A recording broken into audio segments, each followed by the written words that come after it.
ప్రభుత్వాన్ని అడుగడుగున నిలదీస్తూ ఉంటే దారి మళ్లించడానికి, ప్రజల్ని మిస్గైడ్ చేయడానికి అనేక రకాలైనటువంటి ఎంక్వైరీలు చేసినప్పటికీ ప్రతి సందర్భంలో బీఆర్ఎస్ పార్టీ స్పష్టంగా చెప్పింది విచారణలకు మేము సహకరిస్తామని. ఇవాళ కేసీఆర్ గారు జాతిపిత, కేసీఆర్ గారిని తెలంగాణ జాతి గౌరవించుకున్నటువంటి తీరుకు అది నిదర్శనం. ఇవాళ మీ పార్టీ, ఇవాళ కాంగ్రెస్ పార్టీ ఎవరి పేరిట నడుస్తూ ఉన్నది? గాంధీ గారి పేరిట రాజకీయాలు చేస్తున్నటువంటి పార్టీ. ఆయన కుటుంబానికి సంబంధం లేనటువంటి కుటుంబం గాంధీ పేరిట రాజకీయం చేస్తూ రాజకీయ పబ్బం గడుపుకున్నటువంటి కాంగ్రెస్ పార్టీ నాయకులు కేసీఆర్ గారు జాతిపిత. ముమ్మాటికి తెలంగాణ జాతి ఉన్నంత వరకు తెలంగాణ ప్రజల హృదయాలలో ఈ జాతిని విముక్తం చేసినటువంటి నాయకుడిగా చరిత్ర ఉన్నంత వరకు, తెలంగాణ జాతి ఉన్నంత వరకు గౌరవించబడేటువంటి మొదటి వ్యక్తి కేసీఆర్.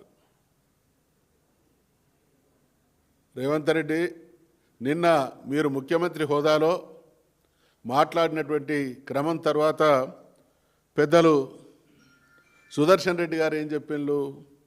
ఈ హేట్ స్పీచ్లు సమాజానికి మంచివి కాదని అన్నారు. మరి అటువంటి పెద్ద మనిషి అటువంటి సూచన చేసినటువంటి మరుక్షణంలోనే ఇంత దిగజారేటువంటి మాట మాట్లాడి కేసీఆర్ గారి వ్యక్తిత్వానికి, కేసీఆర్ గారికి ప్రజల్లో ఉన్నటువంటి ఔన్నత్యానికి ఏదో రకంగా తగ్గించాలనేటువంటి నీ చిలిపి ప్రయత్నాలు తెలంగాణ సమాజం గమనిస్తూనే ఉంది. తెలంగాణ రాష్ట్రం ఏంది, తెలంగాణ ఉద్యమం ఏంది, ఎవరి పాత్ర ఏంది, మీ దుర్మార్గం ఏందనేటువంటి విషయం కూడా తెలంగాణ ప్రజానికానికి స్పష్టత ఉన్నది అనేటువంటి విషయం గుర్తు చేస్తూ ఉన్నాం. ఆ రోజు మిలియన్ మార్చులు, సాగరహారాలు, అనేక రకాలైనటువంటి పోరాటాలు, జాతీయ రహదారుల దిగ్బంధం నుండి ఢిల్లీ స్థాయిలో జరిగినటువంటి ప్రయత్నాల వెనుక సీమకాలంత ప్రయత్నం లేని నువ్వు, అదే రకంగా మిలియన్ మార్చులు, సాగరహారాలు లాంటి అపురూపమైనటువంటి కార్యక్రమాలు తెలంగాణ ప్రజలు తమ ఆర్తిని, శక్తిని ప్రదర్శించేటువంటి క్రమంలో సందులలో తొంగి చూసినటువంటి నువ్వు మీరా కేసీఆర్ను విమర్శించేది?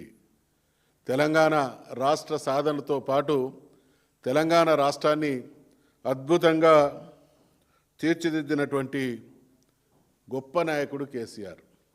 ఇవాళ కేసీఆర్ గారు ఆ రోజు వరకు తను ఉన్నటువంటి పార్టీకి రాజీనామా చేసి పదవులను తృణప్రాయంగా త్యజించి, ఎవరు తెలంగాణ అనేటువంటి వాతావరణం లేని రోజులలో టీఆర్ఎస్ పార్టీని స్థాపించి అనేక రకాలైనటువంటి ఉద్యమ పందాల ద్వారా, పోరాటాల ద్వారా, త్యాగాల ద్వారా పదవులను తృణప్రాయంలాగా వదిలిపెట్టి చివరికి ప్రాణత్యాగానికి సిద్ధమై తెలంగాణ సాధించిండు. సొంత పార్టీ పెట్టుకున్నాడు, ప్రాణాన్ని పణంగా పెట్టిండు, అనేక అవమానాలను, ఆటుపోట్లను ఎదుర్కొన్నాడు, తెలంగాణ రాష్ట్రాన్ని సాధించిండు, తెలంగాణ ప్రజల మ్యాండేట్ రీత్యా ముఖ్యమంత్రి అయిండు, తెలంగాణ ప్రజలు ఉంచినటువంటి విశ్వాసాన్ని నిజం చేస్తూ తెలంగాణ రాష్ట్రాన్ని దేశంలోనే ఒక అపురూపమైనటువంటి ఆదర్శప్రాయంగా తీర్చిదిద్దిండు. మీరేం చేస్తున్నారు ముఖ్యమంత్రి గారు? ఎన్ని పార్టీలు మార్చిండ్లు? మంది పార్టీలలో వచ్చి ఇవాళ ఇది ఒక వెకిలి వేషం అయితే, ఇంకొక దుర్మార్గం కేసీఆర్ గారి పాలనను మరిపించేటువంటి పాలన, అంతకంటే గొప్ప పాలన అందిస్తామనేటువంటి హామీలు ఇచ్చి ఇవాళ ఎటువంటి దిగజారుడు ప్రభుత్వం, ఎటువంటి గారడి ప్రభుత్వం నడుస్తూ ఉన్నదో ప్రజలు గమనిస్తున్నారు. ఇవన్నీ కూడా ప్రజాక్షేత్రంలో ఏ రోజుకు ఆ రోజు రిజిస్టర్ అవుతున్నాయి అనేటువంటి విషయాన్ని గుర్తు చేస్తూ ఉన్నాం. ఇక మీరు అమెరికాలోనికి హార్వర్డ్కి వెళ్ళినా, లేక అంతరిక్షానికి వెళ్ళొచ్చినా, అక్కడ కూడా పాఠాలు నేర్చుకున్నా మీ బుద్ధి మారదు, మీ కుక్కతోక వంకర గుణం దారిలోకి రాదు అనేటువంటి విషయం హెచ్చరిస్తూ ఉన్నాం. కేసీఆర్ గారి మీద అవాకులు చెవాకులు వేరినా, సిట్ లాంటి సంస్థల ఎంక్వైరీని ప్రభావితం చేయడం కాదు, డైరెక్షన్ ఇస్తున్నాడు. ఇవాళ ఎక్కడో రిమోట్లో నిన్న ఏం మాట్లాడిండు, నేను అమెరికాలో ఉన్నా కూడా ఇక్కడ విషయాలన్నీ ఎప్పటికప్పుడు గమనిస్తూ ఉన్నానంటే ఆంతర్యం ఏంటి? నా కనుసన్నల్లోనే సిట్ నడిచింది అనేటువంటి విషయాన్ని ఆయన చెప్పగానే చెప్పినట్టు అవుతా ఉన్నది. కాబట్టి ఇటువంటి వెకిలి ప్రయత్నాలు మానుకోవాల్సిందిగా సూచిస్తూ ఉన్నాం. అదే సందర్భంగా చాలా బాధ కలిగేటువంటి సంగతి, మేడారం అపురూపమైనటువంటి జాతర. మంత్రులు అనేక సందర్భాల్లో వాళ్ళు ఇచ్చినటువంటి స్టేట్మెంట్ ఏంటంటే 3 కోట్ల మంది భక్తులు రానున్నారు అనేటువంటి విషయాన్ని మంత్రులు స్వయంగా ప్రకటించినటువంటి సందర్భాలు ఉన్నాయి. ఇవాళ వాళ్ళ ఆధిపత్య పోరాటం కోసం, వాళ్ళ ఆరాటం కోసం, వాళ్ళ కాంట్రాక్ట్ పనుల కోసం, వాళ్ళ డబ్బుల కోసం లక్షలాది కోట్లాది భక్తుల్ని నరకయాతన గడచిన అనేక దశాబ్దాలుగా నేను ఒక 20-30 సార్లు అయినా మేడారం పోయి ఉంటా.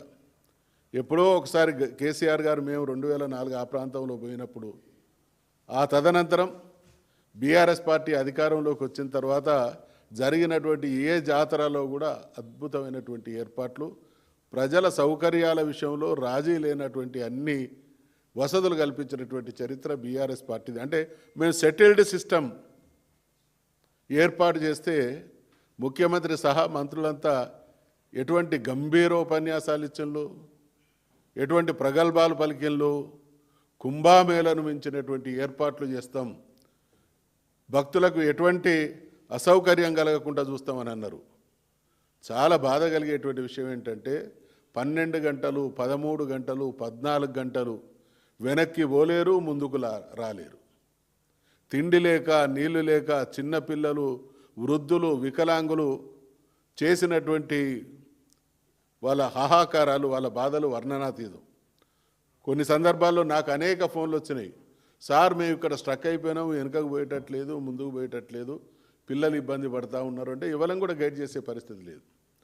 కారణం ఏంటంటే వీళ్ళు షో పుటప్ కోసం, వీళ్ళ ఆర్భాటానికి అసలు ఏం జరుగుతున్నది, ఎన్ని కోట్ల భక్తులు రాబోతూ ఉన్నారు, ఎన్ని రాష్ట్రాల భక్తులు రాబోతూ ఉన్నారు, వాళ్ళ సౌకర్యాలు, వాళ్ళ టాయిలెట్స్ ఏంటి, రోడ్ ఫెసిలిటీస్ ఏంది, దర్శనం కాడేంది, దర్శనం సందర్భంగా సెక్యూరిటీ విషయంలో ఏంది.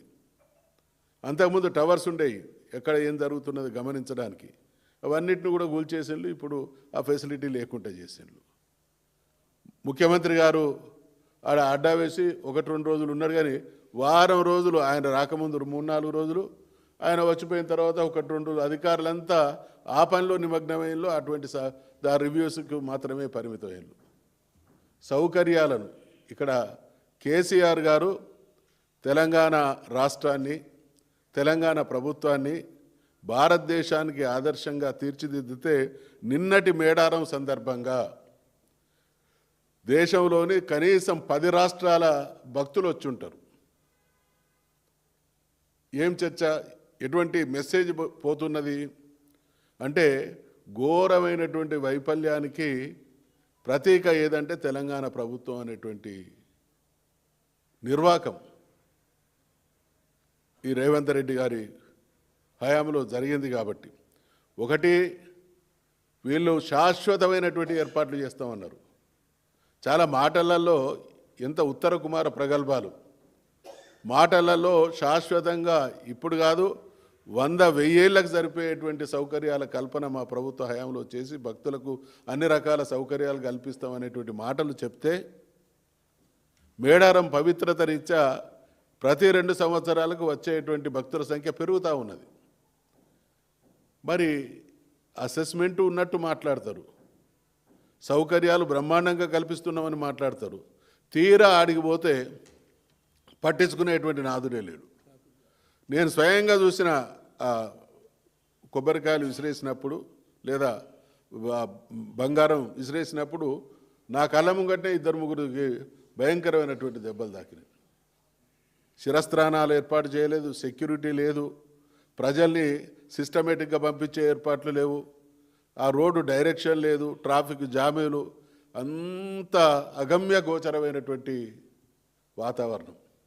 అంటే ఒక తెలంగాణ రాష్ట్రం కేసీఆర్ గారి హయాంలో కొత్తగా ఏర్పడ్డటువంటి రాష్ట్రాన్ని అనేక సమస్యల మధ్య, అనేక క్వశ్చన్ మార్కుల మధ్య అధికారాన్ని చేపట్టినప్పటికీ ఆ సమస్యలన్నింటినీ సాల్వ్ చేసి ప్రజలకు అన్ని విషయాల్లో ఇచ్చినటువంటి హామీల విషయంలో కానీ, సౌకర్యాల విషయంలో కానీ చాలా చక్కటి పరిపాలన అందిస్తే 10 సంవత్సరాల కాలంలో సెటిల్డ్ గవర్నమెంట్ ఇది.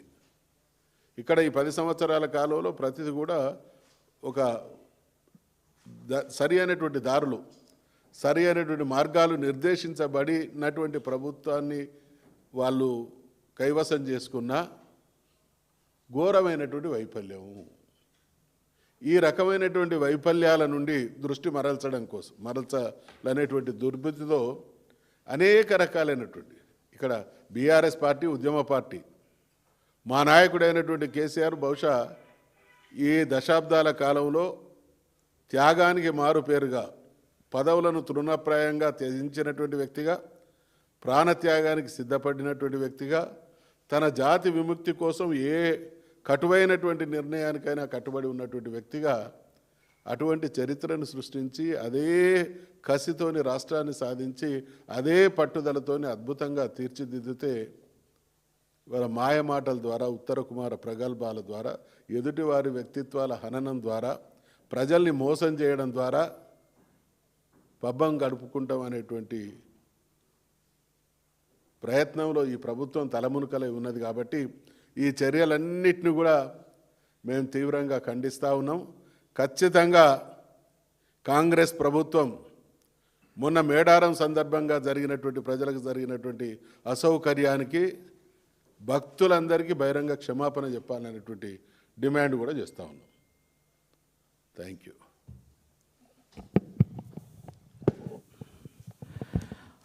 గౌరవనీయులు మా మండలి,